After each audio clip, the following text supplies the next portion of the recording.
Wishing you all and your loved ones a happy Easter, brothers and sisters. This is the second Easter celebration we have in this pandemic. The surge of cases has become alarming. A pall of gloom has enveloped the world.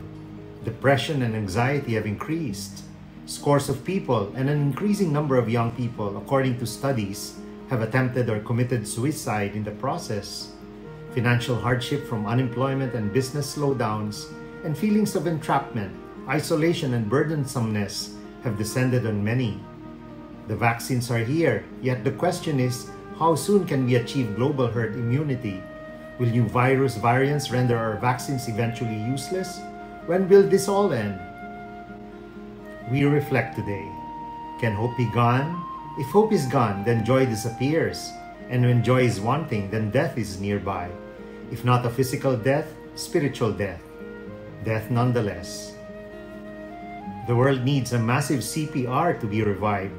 As we know, CPR means cardiopulmonary resuscitation. It is used to revive a victim of heart attack. I would like to offer a different kind of CPR for all of us to contain this virus of hopelessness that is eating at the core of our faith. Let me dwell on the three inspirations of Easter, represented by the abbreviation CPR. First is C for cheerfulness. According to an ancient Russian Orthodox tradition, the day before Easter was devoted to telling jokes. Priests would join the people in telling their best jokes to one another, presumably clean jokes. The reason was to reflect the joke God pulled on the devil in the resurrection. Satan thought he won on Friday, but God had the last laugh on Easter Sunday. So here's one. Beethoven died in 1827 and was buried in Vienna. A tourist went to visit his grave and found it a deeply moving experience. As they stood looking at the gravestone, they could hear music. It was Beethoven's music, only it wasn't quite right. There was something wrong. Then the tourist realized that it was Beethoven's music, but it was being played backwards. He saw a gardener in the cemetery and asked him what was going on. The gardener replied, "Oh, that's just Beethoven decomposing." Easter should bring us joy, for the Lord has resurrected. We must be people of joy.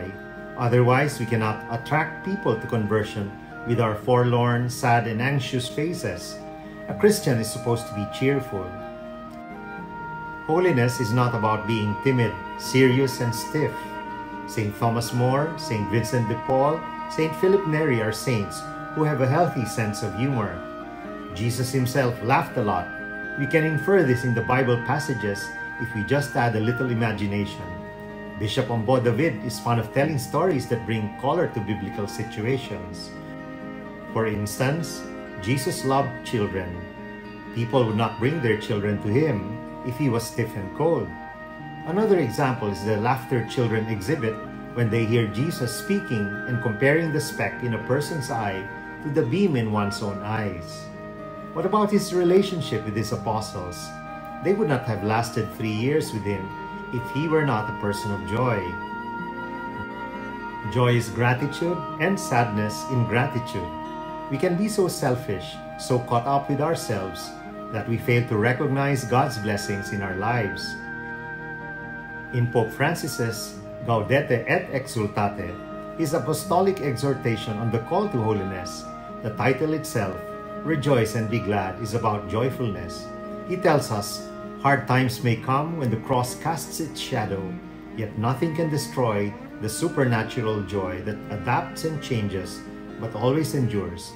That joy brings deep security, serene hope, and a spiritual fulfillment that the world cannot understand or appreciate. The second inspiration of Easter is P for prayerfulness. This pandemic has led us to pray more incessantly, more regularly, more profoundly. Indeed, if there is any good that this has brought us, it is to help us pray. Pray with family, pray with more heart, pray for our life that it may correspond with the eternal that God promised. When God gave us His greatest commandment, to love Him with all our heart, soul, mind, and strength, He knows we cannot do it alone. We need His grace. Jesus knew this and persevered in prayer daily to seek the Father's guidance and the Father's will, the Father's blessings. and this allowed him to stay on course for his mission on earth. We see Jesus untiringly going about his daily preaching, healing, and relating with people. Prayer gave him strength, kept his hope, bared his love. Prayer allows us to overcome our tiredness, our impatience, our frustrations, and disappointments. One day, a sister of the Missionaries of Charity approached Saint Mother Teresa. After working in the slums of India, she was very exhausted, worried about the lack of means. Mother Teresa just pointed to the sun. She said, and I quote, "It continues to emit light so we can see, and it's for free. You see the animals and plants. They continue to reproduce so that we can have something to eat. You feel the oxygen that nature produces? It's for free. Do you still doubt God's providence?" Closed quote. That's the faith of Saint Mother Teresa. Indeed, the problem today is not the virus. The problem is our lack of trust in God. Our hope becomes fragile. God's grace begs to be recognized in our utter disregard for its need and importance.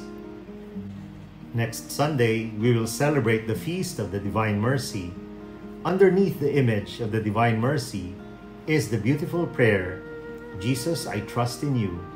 Let's make that our daily prayer. Let holiness also be our daily prayer for ourselves and for our family and community.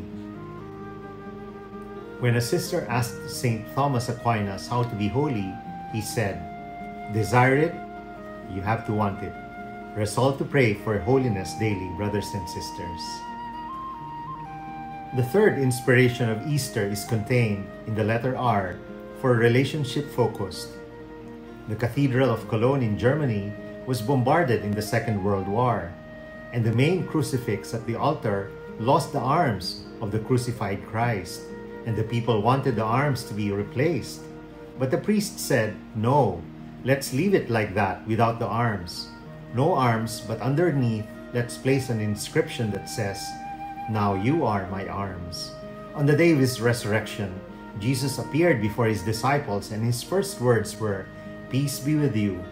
Jesus asks us to be his arms to others, to reach out and spread his new commandment, to love one another as he has loved us, in word and in deed, to embrace one another in charity.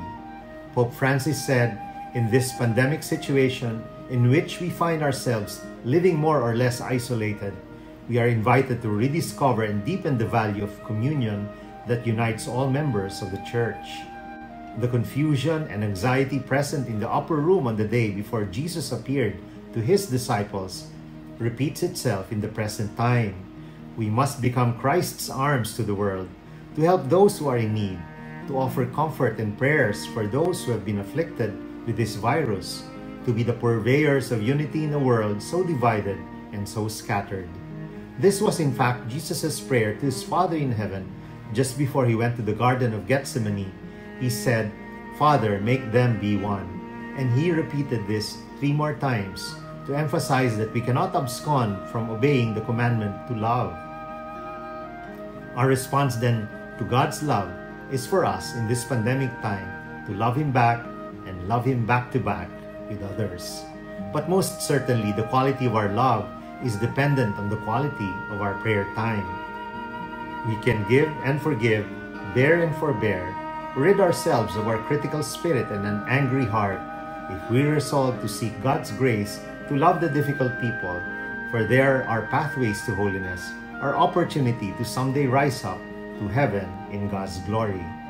The Lord is risen today, so too must we.